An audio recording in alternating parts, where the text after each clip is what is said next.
Hello student, welcome to Shivam sir tuition classes. आज की class में क्लास सेवेंथ का आपको मालूम होगा कि क्लास सेवेंथ में न्यू पब्लिकेशन का बुक आ गया है जिसको हम बोलते हैं गणिता प्रकाशन, राइट।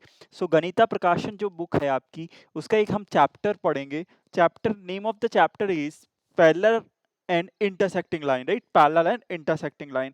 चैप्टर नंबर 5 गणिता प्रकाशन क्लास सेवेंथ का आज पूरा चैप्टर हम डिस्कस करेंगे, राइट, है ना। क्या उस चैप्टर में है, कैसे क्या है, राइट। चैप्टर का नेम, आपका जो चैप्टर का नेम है वो है parallel and intersecting line. Parallel and intersecting line. Parallel and intersecting line, ठीक है। आप ये लिख लीजिए, parallel and intersecting line. Class seventh का गणिता प्रकाशन, जो आपकी बुक चल रही है गणिता प्रकाशन की, उसका ये चैप्टर है। चैप्टर नंबर 5 है ये, ठीक है ना। चैप्टर 5 है, राइट, है ना, गणिता प्रकाशन का, ठीक है। Parallel and intersecting lines. तो स्टार्ट करते हैं। स्टार्ट करने से पहले आपको क्या करना है, इस चैप्टर में क्या है ये हम पूरा आपको बता देते हैं। Parallel and intersecting line, right, ठीक है। पैरेलल इंटरसेक्टिंग लाइन में सबसे पहले आपको क्या समझना है कि पैरेलल लाइंस क्या होती हैं। तो आपको क्या करना है, दो लाइंस इस टाइप से ड्रॉ करनी है, ठीक है ना। ये एल लाइन है और ये एम लाइन है, राइट, है ना, एल और एम, ठीक है ना। ये लाइंस आपस में पैरेलल हैं, क्यों। पैरेलल लाइंस क्या होती हैं, इनके बीच में डिस्टेंस जो होगी वो सेम होगी, राइट, है ना। हमेशा देखो, आप अगर इनको फर्दर एक्सटेंड करेंगे ये कभी मीट नहीं होंगे, राइट, है ना। और डिस्टेंस इनके बीच में सेम होगा, तो आपको ये याद रखना है। सेकंड थिंग, आपको इसमें एक लाइन ड्रॉ करना है जिसको हम ट्रांसवर्सल लाइन बोलते हैं। क्या बोलते हैं, ट्रांसवर्सल लाइन। वो कैसे हम बनाते हैं, वो ऐसे बनाते हैं, this is called transversal line. इसको हम ट्रांसवर्सल लाइन बोलते हैं, ठीक है। अब बात ये आती है कि कुछ एंगल फॉर्म हुए, राइट। यहाँ पे एक एंगल फॉर्म हुआ, ठीक है। यहाँ पे एक एंगल फॉर्म हुआ, ठीक है। यहाँ पे एक एंगल फॉर्म हुआ, एक एंगल ये है, ठीक है। एक एंगल ये है, एक एंगल ये है, ठीक है ना। ये वाला एक एंगल है और एक एंगल हमारा, ठीक है। आप ये नोट डाउन कर लीजिए। Parallel and intersecting line chapter चल रहा है हमारा गणिता प्रकाशन, जो न्यू पब्लिकेशन आया है, ठीक है ना, सेवेंथ क्लास के लिए, ठीक है ना। उसका ये चैप्टर हम करा रहे हैं, ठीक है ना। सेवेंथ क्लास का चैप्टर है, गणिता प्रकाशन का चैप्टर है, ठीक है। अब बात ये आती है कि सबसे फर्स्ट जो आपको लिखना है इसमें, वो लिखना है क्या। फर्स्ट जो होता है इसमें, फर्स्ट आपको लिखना है क्या, फर्स्ट आपको लिखना है कि वर्टिकली अपोजिट एंगल्स क्या होते हैं। Vertically opposite angles, vertically opposite angles क्या होते हैं, वीओ ये जिसको हम बोलते हैं।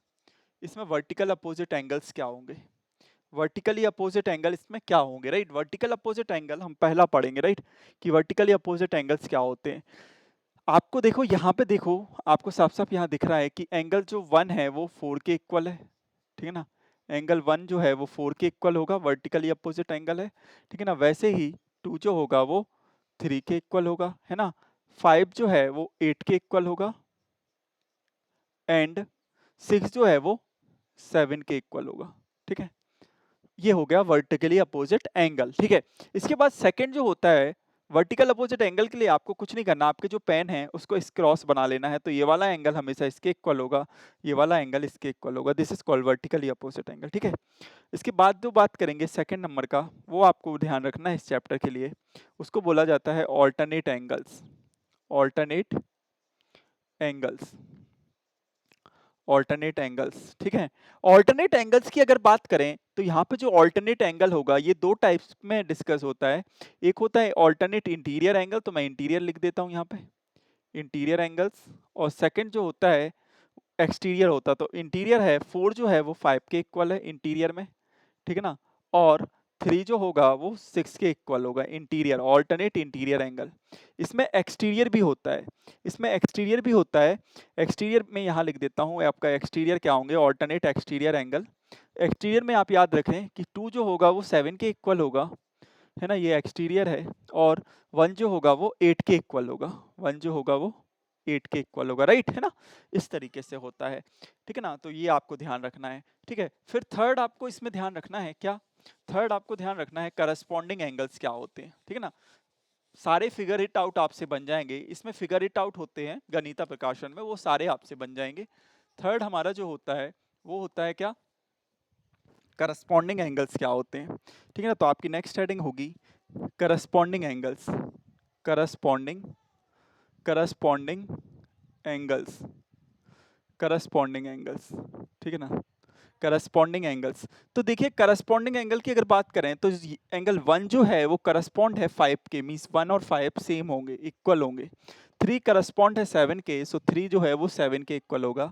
2 करस्पॉन्ड है 6 के, तो 2 जो होगा वो 6 के इक्वल होगा। 4 जो है वो 8 के इक्वल होगा, ठीक है ना। ये आपको याद रखना है इसमें, ठीक है ना। इस चैप्टर में काफ़ी कुछ है। Parallel and intersecting line, figure it out भी आपसे बन जाएंगे। पैरेलल लाइंस क्या होती हैं, इंटरसेक्टिंग लाइंस क्या होती हैं।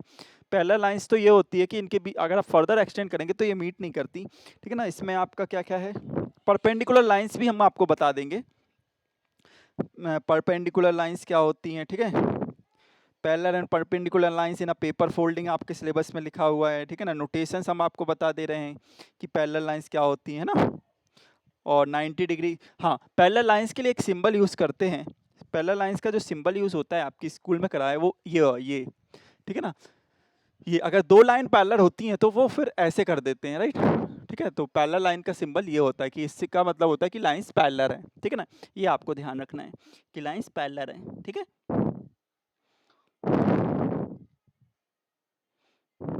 ठीक है, ये आपको ध्यान है।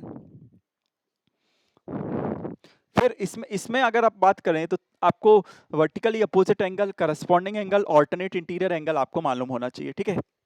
उसके बाद फिगर इंटरसेक्टिंग लाइन हम आपको बता देते हैं। इंटरसेक्टिंग लाइंस क्या होती हैं, परपेंडिकुलर लाइन क्या होती है, उसके सिंबल क्या होते हैं, ठीक है। इसमें काफ़ी कुछ है बट 7th क्लास के हिसाब से आपको 3 चीज़ तो अभी पता होना चाहिए, ठीक है। उसके बाद इसमें आपको इंटरसेक्टिंग लाइन पता होना चाहिए। इंटरसेक्टिंग लाइन क्या होती है, इंटरसेक्टिंग लाइन तो सिंपल आपको नाम ही बता रहा है कि इंटरसेक्ट करेगा, है ना। इंटरसेक्टिंग लाइंस क्या होती हैं, परपेंडिकुलर लाइंस क्या होती है, सिंबल कैसे पता लगेगा कि परपेंडिकुलर है। परपेंडिकुलर लाइंस, इंटरसेक्टिंग लाइन आपकी ये इंटरसेक्ट कर गई, है ना। परपेंडिकुलर लाइन क्या होती है कि ये आपके यहाँ पे 90 डिग्री, ये सिंबल जो होता है वो 90, ये परपेंडिकुलर लाइन हो गई, है ना। ये भी आप नोट डाउन कर लीजिए। इंटरसेक्टिंग तो आपका सिंपल होता है, इंटरसेक्ट करना, है ना। और फिगर इट आउट, काफ़ी फिगर इट आउट है साबित। ट्रांसवर्सल हम आपको बता चुके हैं, करस्पॉन्डिंग एंगल हम आपको बता चुके हैं क्या होते हैं, पैरेलल लाइंस ड्रॉ कैसे करते हैं वो हम आपको बता दे रहे हैं, ठीक है। ऑल्टरनेट एंगल हम आपको बता चुके हैं, ठीक है ना। तो पेज नंबर 121 पे एग्जाम्पल नंबर 2 हम आपको करा देते हैं, ठीक है ना। आपका जो गणिता प्रकाशन है उसका पेज नंबर 121 है, उस पर एक एग्जाम्पल दिया हुआ है, राइट। पेज 121 पे आपका एक एग्जाम्पल दिया हुआ है, फिगर है ना, एग्जाम्पल नंबर 2, ठीक है ना। एग्जाम्पल नंबर 2 गणिता प्रकाशन का, ठीक है, गणिता प्रकाशन का। क्या कह रहे हैं ये हमसे, एक फिगर बना हुआ है, राइट, एक फिगर बना है ऐसा, ठीक है ना। ये ऐसा है और ये कुछ इस तरीके से है, ठीक है ना। और ये हमारा ऐसा है, ठीक है ना। ये एंगल हमें 120 उन्होंने गिवन किया है, ठीक है ना। फिर आपसे पूछ रहे हैं कि what is the value of B, ठीक है ना। और नहीं, ये आपसे एग्जाम्पल 2 में पूछ रहे हैं लाइन पैरेलल होगी कि नहीं, है ना, लाइन पैरेलल होगी कि नहीं, ठीक है ना। ये 70 डिग्री, ठीक है ना, 70 डिग्री ये है, ठीक है। और ये ई है, ठीक है ना, ये एच है और ये हमारा जी है। ये लाइंस आपसे पूछ रहे हैं कि लाइन जो एल है वो पैरेलल है कि नहीं है, ये क्वेश्चन है कि लाइन आपको बताना है लाइन पैरेलल है कि नहीं। देखिए वर्टिकली अपोजिट एंगल से तो ये तो 120 हो गया, ठीक है ना। और वर्टिकली अपोजिट एंगल से ये 70 हो गया, है ना। और ये लाइन ऑल्टरनेट इंटीरियर एंगल तो नहीं बोल सकते हम इसको, क्योंकि ई जो होगा वो यहाँ पे 120 ना होकर 110 होगा, क्यों, लीनियर पेयर से, ठीक है ना। यहाँ पे अगर मैं लीनियर पेयर लगाता हूँ ई प्लस 70 डिग्री जो होगा वो होगा हमारा 180 के इक्वल, तो ई की वैल्यू हमारी 110 डिग्री आएगी। और आप देख पा रहे हैं कि ई और ये वाला एंगल सेम नहीं है, 120 के इक्वल नहीं है, तो ऑल्टरनेट सेटिस्फाई नहीं कर रहा, मतलब ऑल्टरनेट एंगल नहीं है। ई 120 होना चाहिए लेकिन ई तो 110 है, तो लाइंस पैरेलल नहीं होगी। एक और तरीके से आप बता सकते हो कि इन दोनों का सम, इसको बोला जाता है को इंटीरियर एंगल। इनका सम 180 के इक्वल नहीं है, अगर 180 के इक्वल आता है तभी ये लाइंस पैरेलल होती हैं, इनका सम या इनका सम, ठीक है, ये ध्यान रखना। ये बहुत अच्छा है, इसको बोला जाता है को इंटीरियर एंगल प्रॉपर्टी, ठीक है ना। the sum of the angle on the same side of a transversal is always equal to 180 degree, ठीक है। तो ये होता है, तो ये आपको ध्यान रखना है, ठीक है। ये 180 के इक्वल नहीं है तो ये लाइंस पैरेलल नहीं होंगी, L is not parallel to M, right? ठीक है, thank you student. Next class में सारे फिगर इट आउट डिस्कस करेंगे, जो भी आपके गणित प्रकाशन के पैरेलल लाइंस में है, सारे फिगर इट आउट हम डिस्कस करेंगे और एग्जाम्पल। ठीक है, नेक्स्ट क्लास में मिलते हैं। Thank you students.